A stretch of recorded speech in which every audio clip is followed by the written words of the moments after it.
किस्मत हमारी की मिसाल यार होता, जिंदा रहते जब तक बस यूं ही इंतजार। ये शेर लिखा तो गया था आशिकी को लेकर, इश्क को लेकर, मोहब्बत को लेकर, कि जब तक मैं जिंदा रहता बस यूं ही इंतजार होता। मगर आज कल के परिवेश को देख करके, जैसा भारत में हो रहा है, भारत नहीं हिंदुस्तान में हो रहा है, उसको देख करके ये लगता है कि ये आज के हिंदुओं के लिए लिखा गया। मैं हूं काफिर, बुतपरस्त, राम भक्त, राष्ट्रभक्त, संकेत चतुर। दोस्तों, मैं एक अभागा हिंदू हूं जो अपने ही जीवन में राजनीतिक तौर पर एक अनाथ का जीवन जी रहा, और विश्वास मानिए आप भी वैसा ही जीवन जी रहे हैं अगर आप एक हिंदू हैं तो। इस देश का सिमटता भूगोल, जिसे वक्फ बोर्ड हर रोज खाता जा रहा है, केरल, कश्मीर, बंगाल की दर्द भरी यादें ये बात चीख चीख के कह रही हैं कि मैं गलत नहीं बोल रहा, और अपनी बात को मैं सिद्ध भी कर दूंगा। कश्मीर की गीतिका बंधु याद है कि नहीं, जिसके साथ उसी के छात्रों ने उसकी आंखों पर पट्टी बांधकर सामूहिक दुष्कर्म करा था, और जब उसने अपने ही एक छात्र की आवाज को पहचान लिया तो उसे जिंदा ही लकड़ी काटने वाले आरे से चीर दिया। उसके बावजूद सेकुलरिज्म और भाईचारे के दलाल गंगा जमनी तहजीब का नारा मारते हैं, कुछ कश्मीरियत का मारते हैं, कुछ जमहूरियत का मारते हैं, कुछ उसमें इंसानियत भी ढूंढते हैं। ऐसा ही कुछ सरला भट्ट के साथ भी हुआ था। पर क्या 1990 के दशक में कश्मीर में तेरा मेरा रिश्ता क्या, ला इलाहा इल्लल्लाह के नारे के साथ जो हो रहा था, जो विभत्सकार हो रहा था, जो पशुता हो रही थी, जिसे मस्जिदों के लाउडस्पीकर से प्रचारित और प्रसारित किया जा रहा था, वो बर्बरता से पूर्ण, पशुता से भी गिरा हुआ कृत्य था। अरे माफ कीजिएगा, पशुता तो मैं गलत बोल गया, पशुता को मैं शर्मसार नहीं कर सकता। पशुता से अच्छा शब्द का प्रयोग मैं कर रहा हूं, शब्दों का प्रयोग कर रहा हूं।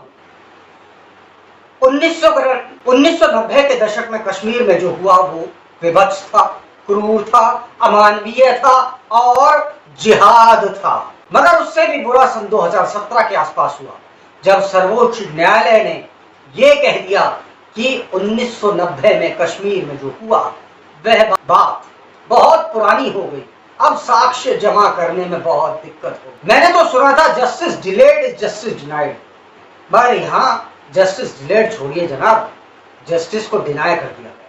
भूल जाओ, जो हुआ सो हुआ। अब आप ही बता दो मैं कहाँ गलत बोल रहा हूँ। क्या आप इस देश में अनाथ का जीवन नहीं व्यतीत कर रहे?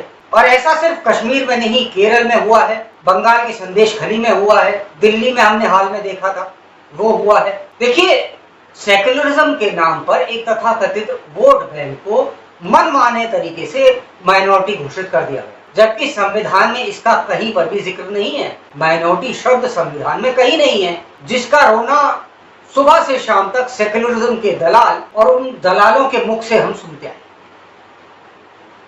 अब आप ही मुझे बताइए, देश की दूसरी सबसे बड़ी पॉपुलेशन माइनॉरिटी कहलाती है, कैसे? भारत तो क्या पूरे विश्व में कहीं पर भी दंगा या फिर युद्ध हो, इसका एक हिस्सा ये लोग जरूर होते हैं।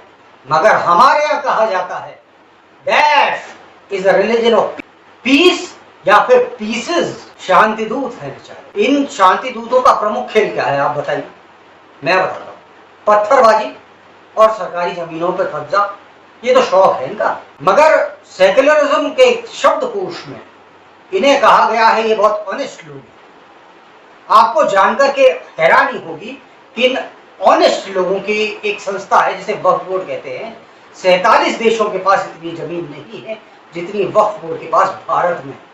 फिर भी नमाज इन लोगों को सड़क पे ही पढ़नी है। आप सोचिए कि हमने एक पाकिस्तान, एक बांग्लादेश अपने अंदर ही तो नहीं बना दिया। सोचिए जिन लोगों ने 47 के युद्ध में, 65 के युद्ध में, 71 के युद्ध में, 1999 में हुए कारगिल युद्ध में एक चवन्नी, एक पाई नहीं दी, उन्होंने ईरान के लिए अपनी छाती बखूब पीटी, और छाती पीटते पीटते एक हफ्ते के अंदर ही 200 करोड़ रुपए इकट्ठे भी कर दिए। हालांकि ये बात और है, सरकारी योजना हो तो उसमें सबसे लंबी लाइन इनकी होती है, मगर इन लोगों ने आज तक इस देश के लिए कुछ भी नहीं करा। इन पर सिर्फ 3 नाम है गिनाने के लिए, सिर्फ 3 नाम। शहीद अब्दुल हमीद, पर ये भूल जाते हैं शहीद अब्दुल हमीद पाकिस्तान से लड़ रहे थे। दूसरा इन लोगों पे नाम है अशरफ उल्लाह खान, पर यह बात और है, मैं आप लोगों को बता देता हूं, अशरफ उल्लाह खान के जो परम मित्र थे राम प्रसाद बिस्मिल, वो उनके साथ डेली मंदिर जाते थे। यहाँ पर अगर इनमें से कोई चले जाएगा ना तो कहेंगे अबे तू तो काफिर का दोस्त है। आप देख लीजिए, हमारा कोई भी त्योहार हो, क्या ये पत्थरबाजी नहीं करते? कैसे दिल्ली में ही तरुण खट्टी की हत्या कर दी गई, और न जाने कितने ऐसे असंख्य उदाहरण हैं। हमारे ही त्योहारों पर हमारे ही बच्चों को जब मार दिया जाता है। तीसरा इन पे नाम है doctor APJ Abdul Kalam. Doctor APJ Abdul Kalam Bhagavad Gita रोज पढ़ते थे। इनमें से कोई पढ़ के भी दिखा दे, चैलेंज कर रहा हूं मैं। दोस्तों, जैसा मैंने आपको पहले बताया, कई वर्ड्स हैं जो यूज तो हो रहे हैं परंतु डिफाइंड नहीं है, कोई डेफिनेशन नहीं है। इस कारण से मन माफिक नतीजे आ रहे हैं। अभी हाल का ही एक नतीजा मैं आप लोगों को बताता हूं। ये नतीजा मध्य प्रदेश का है, या ये कहूं ये एक अदालती फैसला है जो मध्य प्रदेश का है। और जिस मुकदमे और उसमें दी गई सजा की चर्चा बहुओर चहुओर है, वह है मध्य प्रदेश के नर्मदापुरम का, जिसे पहले भाईचारे के प्रेमी होशंगाबाद कहते थे। वहां की अतिरिक्त सत्र न्यायाधीश यानी कि असिस्टेंट सेशन जज एएसजे तबस्सुम खान, जिन्होंने अपनी कलम का इस्तेमाल, कुछ लोग कहते हैं मेरा वर्डिंग नहीं है, कलमे के रूप में कर डाला और 14 गौ सेवकों को उम्र कैद की सजा सुना दी, क्योंकि उन गौ सेवकों ने उसे बचाने की कोशिश की थी जिसका उन्होंने दूध पिया था, जिसे वो अपनी मां मानते थे, यानी कि गाय को। तो दोस्तों, जहां पर मध्य प्रदेश और महाराष्ट्र की सीमा मिलती है, जिसमें मध्य प्रदेश के 9 जिले शामिल हैं, वहां पर गाय की तस्करी बहुत आम थी। मध्य प्रदेश से गायों को उठा करके महाराष्ट्र के कसाई खानों में बेच दिया जाता था, और ये सब काम चोरी छुपे होता था। जाहिर है इससे हिंदुओं की भावनाएं आहत थी। जब गौरक्षा में राज्य की पुलिस सफल नहीं हो रही थी, तो आम जनता जिसकी भावना आहत थी, उन लोगों ने गौरक्षा दल बनाए। वर्ष 2022 में 2 से 3 अगस्त की मध्य की रात्रि को गौ सेवकों को पता चलता है कि गायों की तस्करी मध्य प्रदेश से महाराष्ट्र में की जा रही है। गौ सेवक इकट्ठे होते हैं, मवेशी से भरा एक ट्रक रोका जाता है और हाथापाई शुरू होती है। अब इस सब के बीच में एक व्यक्ति जिस पर गौ तस्कर होने का संदेह था, वो मर जाता है।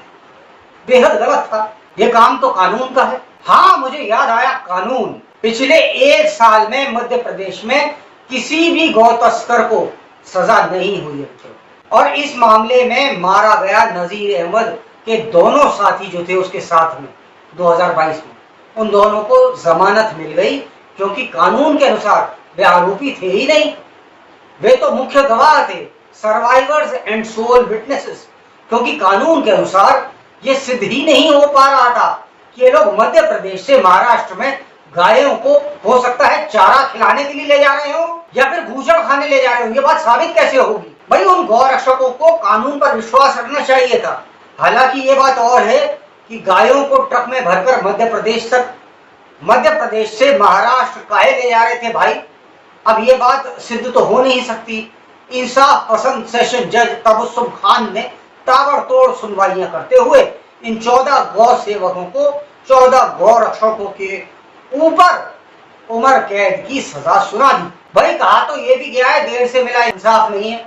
योर ऑनर की जय हो। हाँ, ये बात और है कि कश्मीरी पंडित को इंसाफ मिले न मिले, इस बात से कोई फर्क नहीं पड़ता। अरे, गौ रक्षकों को एएसजे तबस्सुम खान जी, आपने सजा कम दी थी, फांसी पर टांग देना चाहिए था हुजूर, ताकि कोई गौ रक्षक आगे कभी भी आ नहीं पाए, रोक नहीं पाए जो भी कि मवेशियों को कहां ले जा रहा है, कैसे ले जा रहा है, ये पूछने के लिए। वो हो सकता है कह दे मैं तो महाराष्ट्र चारा खिलाने ले जा रहा हूं, और ये काम न कर पाए जो आपके पुलिस का था। मगर जब बात सिर्फ कानून की हो रही है, तो एक बात मैं जानना चाहता हूँ, अदालत से ही जानना चाहता हूँ। नुपुर शर्मा मामले में जब शांति प्रिय लोग आवाज लगा रहे थे, गुस्ताखे रसूल की एक ही सजा, सरतन से जुदा, सरतन से जुदा, तब क्या कानून टूटा नहीं था मियां लॉर्ड? अब कोई कानून का रक्षक कह ही देगा हमने सुना ही नहीं।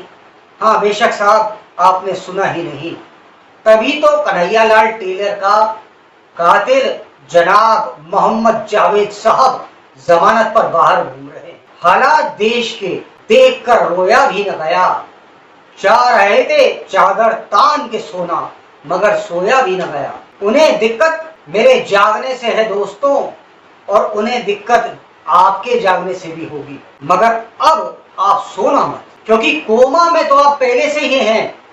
जागिए वरना मृत्यु दूर नहीं। आज हम अदालत के उस दहलीज पर खड़े हैं जहां न्याय की देवी की आंखों पर बंधी पट्टी कभी कभी बहुत सिलेक्टिव लगने लगती है। सच्चाई तो यह है, इस देश के विभाजन के लिए एक शब्द है सेकुलरिज्म। विभाजन मतलब अब होने वाले और सेकुलर विभाजन के लिए, और वो सेकुलरिज्म शब्द करा क्या रहा है। चलिए जरा दक्षिण भारत की सैर पर आपको ले चलता हूं, जहां कानून के इकबाल का एक और अनोखा तमाशा आपको देखने को मिल जाएगा। तमिलनाडु की सरकार और वहां के ऐतिहासिक दीप स्तंभ से जुड़े सनातनी परंपराओं का मामला देख जब देश की सबसे बड़ी अदालत यानी सुप्रीम कोर्ट में यह मामला पहुंचता है, तो कोर्ट का एक बड़ा फैसला आता है और ऐतिहासिक आदेश कोर्ट जारी करता है। कोर्ट ने साफ कह दिया, सरकार मंदिरों की स्वायत्तता और उनकी संपत्तियों पर सरकारों की अपनी मनमर्जी नहीं चलेगी। लेकिन तमिलनाडु में सत्ता में बैठे सूरमाओं ने कोर्ट के ऐसे आदेश को ठंडे बस्ते में डाल दिया जैसे वो रद्दी का कोई टुकड़ा हो। तमिलनाडु की सरकार ने सर्वोच्च न्यायालय के आदेश को मानने से साफ नो एंट्री कह दी।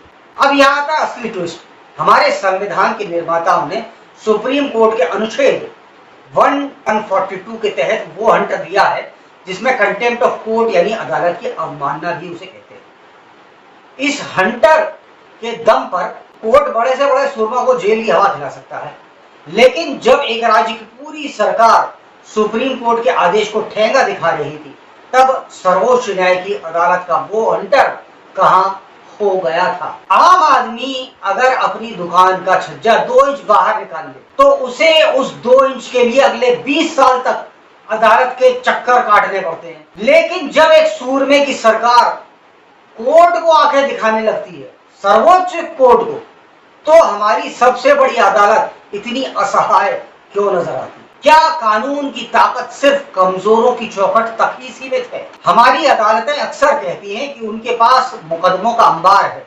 ये बात सच भी है। देश में लगभग 5 करोड़ केसेस पेंडिंग हैं। गरीब आदमी तारीख भुगतते भुगतते बूढ़ा हो जाता है, उसकी चप्पलें घिस जाती हैं, लेकिन फैसला आता नहीं है। लेकिन जरा ठहरिए, इस व्यवस्था के बीच हमारी अदालतों के पास कुछ बेहद जरूरी काम के लिए वक्त ही वक्त। अदालत के पास इस बात पर हफ्तों माथा पच्ची करने का समय है कि महाराष्ट्र में दही हांडी की ऊंचाई कितने फीट होनी चाहिए। जजों पर इस बात पर लंबी सुनवाई करने का वक्त है कि सड़कों पर आवारा कुत्तों को काटने का अधिकार है या नहीं, उनका क्या करना है, कैसे करना है। हालांकि गीतिका गंजू सरला भट्ट को इंसाफ मिलता है नहीं मिलता कोई फर्क नहीं पड़ा करता, और जनता का भरोसा तो तब तार-तार हो जाता है इस न्यायिक प्रक्रिया से जब भ्रष्टाचार का घुन खुद न्याय के मंदिर की दीवारों को चाटने लगता है। दिल्ली हाई कोर्ट के एक पूर्व मामले को याद कीजिए, जब एक माननीय जज साहब, जस्टिस यशवंत वर्मा उनका नाम था, उनके घर से नोटों के इतने बड़े ढेर मिले कि गिनते गिनते मशीनें थक गईं। जले हुए नोट, याद करिए, गूगल पे सर्च। और सबसे गलत बात तो यह है कि इस व्यवस्था, इस इकोसिस्टम में आपको प्रश्न करने का अधिकार नहीं है। आपने ये पूछ भी लिया कि ये गड्डियां कहां से आई तो आप कहीं जेल ही न चले जाएं। जरा याद कीजिए, बाबा रामदेव को सर्वोच्च न्यायालय में न्यायाधीश न्यायमूर्ति एहसानुद्दीन अमानुतुल्लाह ने 10 अप्रैल 2024 को चीर देने वाली बात कही थी, we will rip your part.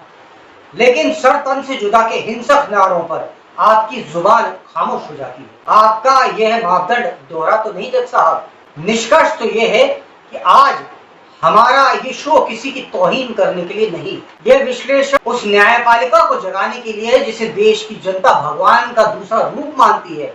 लेकिन अगर भगवान के इस मंदिर में भी चेहरा देखकर फैसला होने लगे, अगर ताकतवर के लिए आधी रात को कोर्ट खुले और मजलूमों की फाइलें सालों तक धूल चाटती रहें, तो लोकतंत्र का यह सबसे मजबूत स्तंभ भरभरा कर गिर जाएगा। न्यायपालिका अपनी चुनिंदा संवेदनशीलता की बीमारी का इलाज इसको खुद ही करना हो। कानून की आंखों पर पट्टी इसलिए बांधी गई ताकि वो अमीर और गरीब रसूख वाले में फर्क न कर सके। इसलिए नहीं कि कश्मीरी पंडितों के घाव और गोवंश कि भक्षकों को देखना ही बंद कर दे। जनता देख रही है, जनता समझ भी रही है और जनता अब सवाल पूछ भी रही है। मेरा आज का कार्यक्रम गौरक्षकों के नाम। अगर पुलिस अपना काम ठीक से करे, कानून मजबूत और सही हो, तो घर के एक कमाने वाले सदस्य को गौरक्षक क्यों बनना पड़े, जेल क्यों जाना पड़े।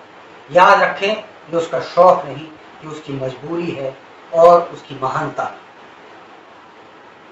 गौरक्षा तथा हिंदू हित में लड़ने वाले लोगों को मेरा प्रणाम। हमें ऐसा भाईचारा, ऐसा सेकुलरिज्म बिल्कुल नहीं चाहिए जहां हमारी मां काटी जाए और हम कुछ कर न पाए। एक हिंदू होने के नाते मैं कई बार सोचता हूँ कि जैसे पॉलिसीज थी गवर्नमेंट, मंदिरों पर टैक्स लगाना, मस्जिद के मौलाना को तनख्वाह देना, काफी समय तक कश्मीर में धारा 370 का रहना, वक्फ बोर्ड के पास इतनी जमीन होना जितनी 47 देशों के पास नहीं है, 12 साल में होने वाले हिंदुओं के सबसे बड़े त्योहार महाकुंभ का अध्यक्ष आजम खान को बना देना, जो ये कहता था कि भारत माता एक डायन है जो मुसलमान का खून पीती है। ममता बनर्जी का यूं कह देना कि जय श्री राम बोलोगे तो छमड़ी उधेड़ दूं। मुझे तो ऐसा लगने लगा है दोस्तों कि भारत एक राष्ट्र नहीं बल्कि एक इस्लामी मुल्क, और हिंदू को यहाँ सिर्फ जजिया देने के लिए रखा गया। आपने सुना, आपका आभार। पता नहीं मैं कल कहाँ हूँ, शायद एक और स्टोरी के साथ आऊं या आगे फिर न आ पाऊं, लेकिन आप जहां कहीं भी हो स्टोरी को शेयर जरूर करना। नमस्कार, और याद रखें, ये राष्ट्र है, मुल्क नहीं।